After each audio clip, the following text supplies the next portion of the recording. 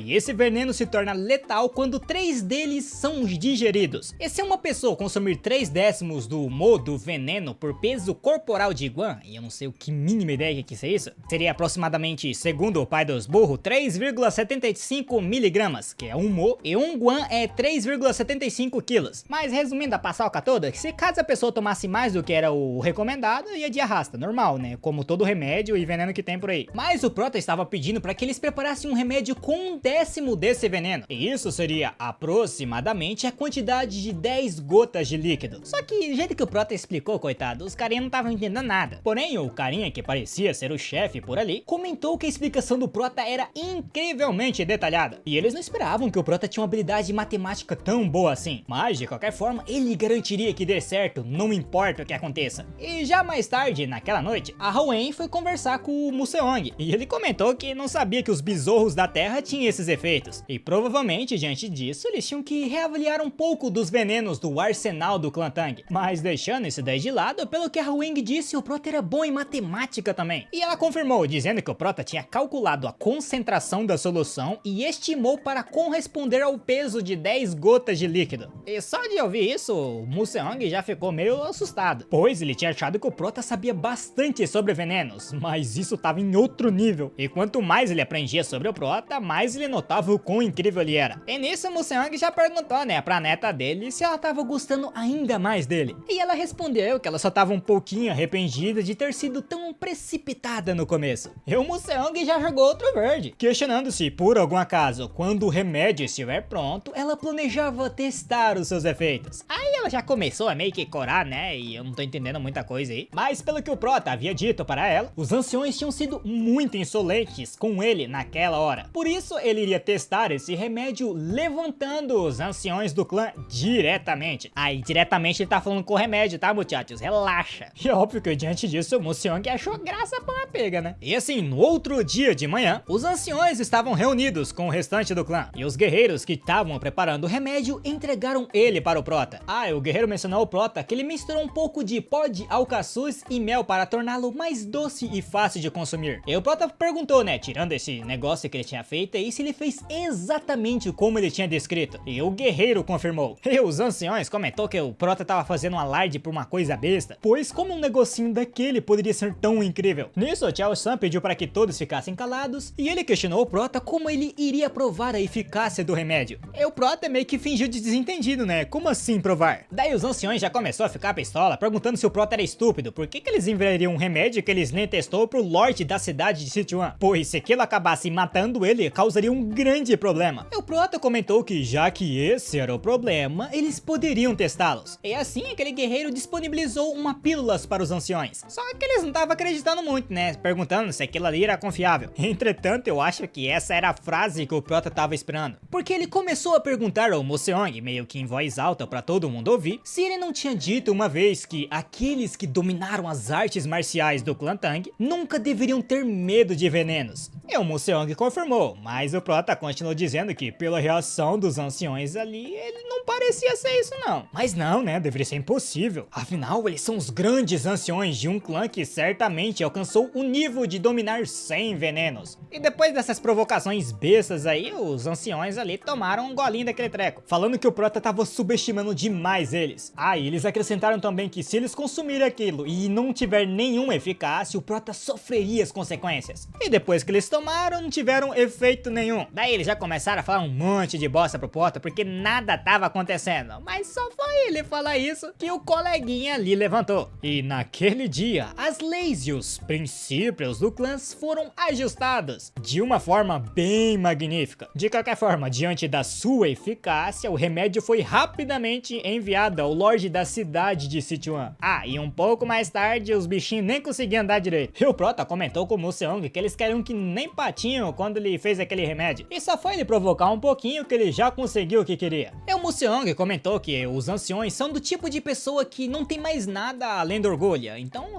claro que eles cairiam tão fácil. Mas ainda assim, as ações deles vêm de um lugar de preocupação com o clã. Então era bom o prota não ficar tão pilhado com eles. Além de que todos eles ali eram família, não? E justo nesse momento, interrompendo a conversa dos dois, a Hwen chegou gritando pelo prota, declarando que algo tinha acontecido, pois os filhos deles estavam agindo meio estranho. Só que como foi meio que rápida as coisas, ela falou sem nenhum tipo de explicação, o Museong rapidamente já grudou o prota pelo pescoço perguntando o que diabos a Hwen estava falando. E que filhos eram esses? Pois pelo que ele se lembrava, eles não poderiam podiam fazer esse tipo de relação, sendo que eles nem eram casados ainda. Daí a Hoenn meio que resolveu esse mal entendido, declarando que essas crianças eram a centopeia que o Prota tava cuidando. E quando o Prota ouviu que era sobre as centopeias, ele perguntou o que tinha acontecido com elas. E ele refletiu que ultimamente ele tem feito muitas sessões de treinamento físico, e todas as vezes ele pediu pra Hoenn cuidar delas. E o Prota entrou em desespero, né, perguntando se ela tinha feito algo com elas, ou se algo tinha acontecido com elas. E assim, um tempinho depois, eles foram aonde estavam as centopeias, e elas estavam tipo num casco. E o Prota perguntou mais uma vez a Hoenn se elas simplesmente caíram no corpo dela com um baque, e a Hoenn confirmou, porque elas pareciam meio pálidas essa manhã, e a cor delas também mudou um pouco. E vendo aquela casca ali, o Prota falou a Hoenn que ela não precisava se preocupar, já que aquilo ali era chamado de descamação, pois criaturas como as centopeias, que têm carapaças duras, as trocam quando crescem, e parece que provavelmente essa época chegou para aquelas pequenininhas ali. E no momento em que o Prota falou sobre isso, as cascas começou a se mexer, e assim as centopeias começaram a sair dela, o que obviamente deixou o pessoal ali meio surpreso, né? E com isso, todas as três saíram de suas cascas, e o tamanho delas tinha aumentado em 2 vezes. Nisso, aproveitando essa oportunidade, a Hoenn perguntou se elas tinham nomes. E o Prota, né, como é estúpido e não pensou muito, só pensou em nomeá-las como número 1, número 2, número 3. E é óbvio que a Hoenn aceitou, né, porque tipo assim, dizem que as centopeias de manchas azuis se transformaram em dragões depois de viverem por 1000 anos. Então, elas precisavam de nomes dignos à altura dos dragões. Só que eu acho que não é meio possível, né, como que uma centopeia vai se transformar num dragão? Porém, parecia que esse negócio de centopeia virar dragão era bem real, já que o Mulsangue comentou que tinha uma centopeia manchada de 1000 anos que era chamada de dragão celestial, mas provavelmente era só uma história que o Mulsangue tinha ouvido. Mas voltando para o tópico de nomes, o Prota declarou que iria chamá-las de Nova, Mira e Grace. A primeira, chamada Nova, simbolizava o início, a segunda, que era Mira, significava fragrância, e a terceira, que era Grace, seria representada como elegante ou gentil. E ouvindo os nomes e os significados, a Hoenn ficou muito mais aliviada, e comentou que dar nome aos filhos geralmente era responsabilidade do pai, então ela meio que aceitava isso. E assim, um dia inteiro depois, as centopeias voltaram a se agarrar no corpo do Prota, só que como o corpo dele não era forte o suficiente e elas dobraram de tamanho, ele não conseguia se movimentar direito, e toda vez que elas tentavam meio que fazer carinho nele, ele acabava meio que levando a força de um soco, e o tamanho delas, que não tinha dito, dobraram, né? Antes elas tinham mais ou menos o tamanho de uma salsicha, e agora elas estavam tão grandes quanto o antebraço do Prota. E como parece que elas gostaram do abraço do Prota, elas ficavam em volta do braço dele e apertando, meio que tentando fazer carinho. Mas enquanto o Prota sofria esses amassos aí, 2 pessoas passou por ele, comentando que o clã Tang era sempre tão extravagante. Mas de qualquer forma, eles iriam visitar um bordel hoje. E bom, o Prota não entendeu muito a conversa deles, né? Mas provavelmente dá pra supor que é alguma coisa relacionada com aquele remédio que ele criou. E voltando para o clã Tang, o Chaol-san declarou que tinham ótimas notícias hoje. E ele comentou com o Prota que aquele remédio que ele tinha feito para o Lorde da cidade funcionou excepcionalmente bem. Tanto que ele enviou uma mensagem de gratidão e incluiu uma generosa recompensa. E é claro que o Chaol-san estava muito feliz de estar começando a colher tais benefícios assim que o Prota se tornou seu genro. E aproveitando essa situação, ele ofereceu ao Prota um pouco dos seus elixires, pois se ele oferecesse isso como recompensa ao Prota, ele recusaria por modéstia. E falando em elixir, o Prota pensou que provavelmente é aquele que o Mulsangue tinha falado uma vez pra ele, que aumentava a energia interna de uma pessoa. E a Hoenn perguntou para o pai dela, né, que elixir que ele tava pensando em dar. E o Chaol-san respondeu que é o mel da abelha rei dourada. E pelo nome, o Prota já deu pra perceber que não era uma abelha comum, né? E como envolvia algo que aumentava a energia interna dela, aí que aumentava mais ainda a chance de se não ser uma abelha normal. E o Prota rapidamente ia aceitar, mas a Hoenn entrou no meio, comentando que o seu pai tava querendo dar uma recompensa pra ele, e no fim ele tava querendo recompensá-lo com apenas um mel. Isso pra ela não fazia sentido, porque o que o Prota conquistou agora não foi pouca coisa. E mesmo que a abelha rei dourada seja uma criatura venenosa de nível médio, o mel é o grau mais baixo entre os elixires. Então ele não deveria ser mesquinho ao recompensar o Prota com uma conquista tão grande que ele teve. E no mínimo deveria ser algo que conceda 1 ano de energia interna. O Chaol-san ficou meio pra baixo, né, dizendo que aquele negócio foi caro pra uma pega e bem difícil de obter. E é óbvio que a Hoenn ia aceitar isso, né? Então o Prota meio que entrou na conversa dos dois, perguntando pro Chaol-san o que é exatamente essa abelha rei dourada que eles estavam falando. E o Chaol-san explicou que ela era uma criatura venenosa de nível médio encontrada ocasionalmente em florestas, e seu tamanho era tão grande quanto de um pequeno cachorro. E dizem que consumir o mel dessas criaturas concede energia interna equivalente a 2 meses inteiros de meditação reclusa. Só que o Prota não ligou ligou muito pra essa parte de energia interna, mas sim pelo tamanho da abelha. Contudo, a Haoen ainda tava nervosa pelo Prota, porque ele não merecia receber tão pouca coisa. E o Chao-san começou a explicar que não era bem essa recompensa que ele queria entregar pro Prota. É porque ele queria que o Prota pudesse ver a abelha rei dourada pessoalmente. E é óbvio que o Prota ficou muito animado, né? Porque ele queria ver esse animal gigante de frente. Ou inseto, na verdade, né? Mas na minha percepção, deveria ser um animal, considerado animal, né? Disse o cara que é dono de um canal de uma hora, não tem nada a ver com biologia, né? De qualquer forma, voltando pra história, o Prota perguntou se por algum acaso ele iria colher o mel sozinho, já que ele costumava fazer isso algumas vezes no seu tempo de youtuber. Daí o Prota já chamou o Chao-san, declarando que ele era um especialista em lidar com abelhas. E diante disso, vendo a felicidade do Prota, a Haoen desistiu de tentar convencer o pai dela de dar outra recompensa. E assim começou a jornada para colher o mel. E o Chao-san tinha fornecido informações premiums de altíssima qualidade, então não deveria haver nenhum concorrente. Só que no meio do caminho eles encontraram dois grupos diferentes, e aparentemente todos os três ali conseguiram as informações do mesmo lugar. E é óbvio que nenhum deles iriam desistir facilmente disso, né? E os informantes eram ninguém menos que aqueles carinhas que o Prota tinha encontrado anteriormente. Só que como eles estavam anunciando que era informações exclusivas, eles venderam essa informação por muito cara. Resumindo, eles passaram a perna no Chao-san. Nisso, aquele guerreiro que estava seguindo o Prota, mais a Haoen, questionou de como eles ousavam insultar o grande clã Tang. E voltando um pouquinho no tempo, o Chao-san comentou que como era a primeira jornada do Prota pra fora, ele deveria ser cauteloso. E como membro da família do clã Tang, ele não deveria se esquecer de quem ele era. Ah, e ele também iria liderar aquela quantidade de pessoas ali, já que tava na hora de ele aprender a gerenciar os outros. O Prota ficou meio em choque, né? Mas a Haoen é no lugar dele, então tá de boa, né? Entretanto, o Chao-san chamou ele de besta, já que a Haoen era a mulher do Prota, ele era parceiro dela. E isso fazia dele a maior autoridade ali. E o Prota, coitado, não sabia se ficava feliz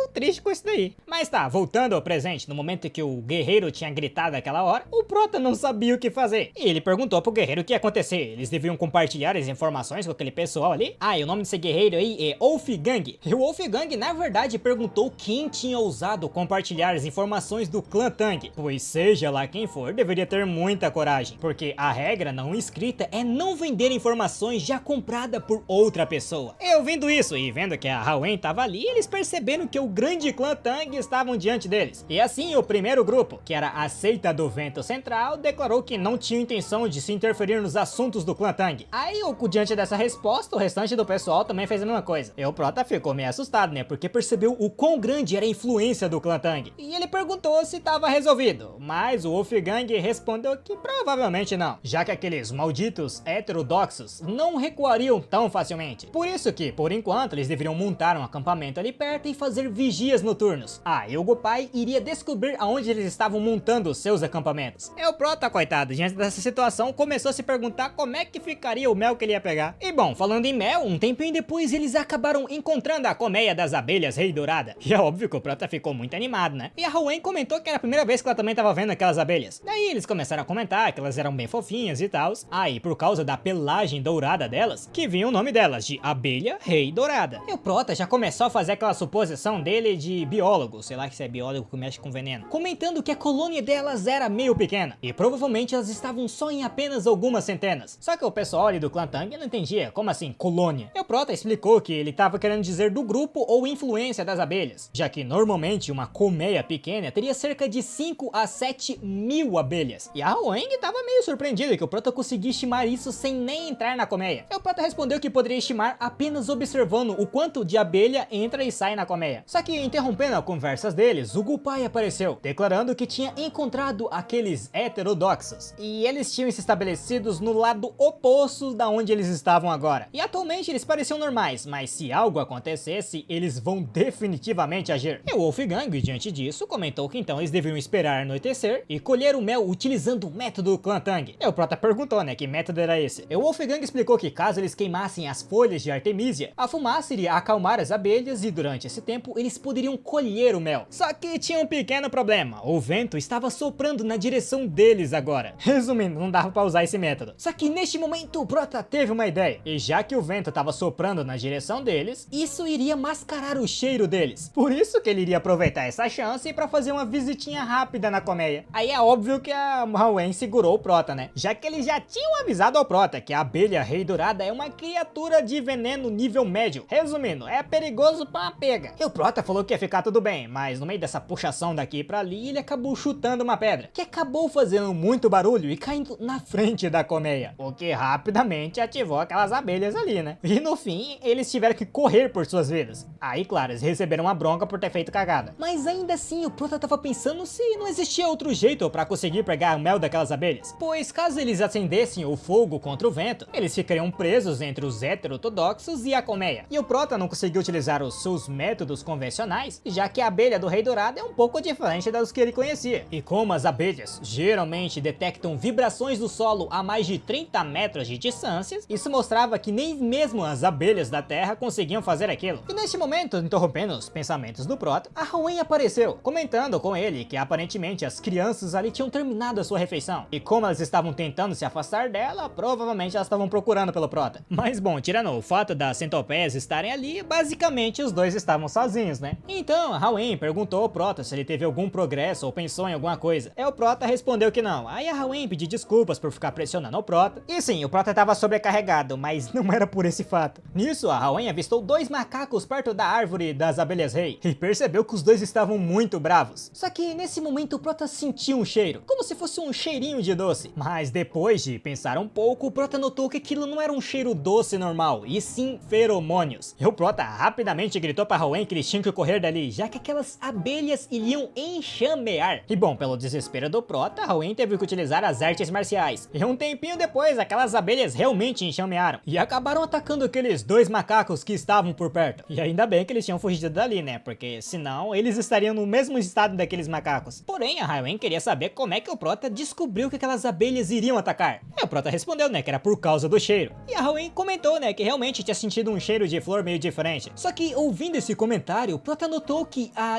Hoenn provavelmente conseguia distinguir o cheiro dos feromônios. E ele perguntou, né, se ela tinha reconhecido o cheiro de antes. E ela confirmou, declarando que parecia a flor de magnólia. E ouvindo isso, o Prota já grudou dela, declarando que era isso que ele precisava. E depois de começar a rir que nem um coringa, ele declarou que tinha pensado em um jeito de acabar com aqueles desgraçados rebeldes que estão atrás das abelhas dele. E é isso, muchachos, terminamos hoje por aqui. Se você quer a continuação dessa obra aqui, né, comenta aí, abelha, né, porque agora o Prota vai dar um jeito, meu colega, vai picar todo mundo ali, vai picar ortodoxo, não ortodoxo, demônio, vai sair picando todo mundo aí agora. Mas tá bom, né, já enrolei bastante. E se vocês não querem levar uma picada também do Prota, aí é bom você se inscrever aí, clicar no botão de se inscrever e botão de hypar, e é isso, mano. Eu já enrolei demais, né, que eu também tenho que correr daqui, senão vou levar uma picada, e vai lá pro próximo vídeo, né, antes que as abelhas te alcancem.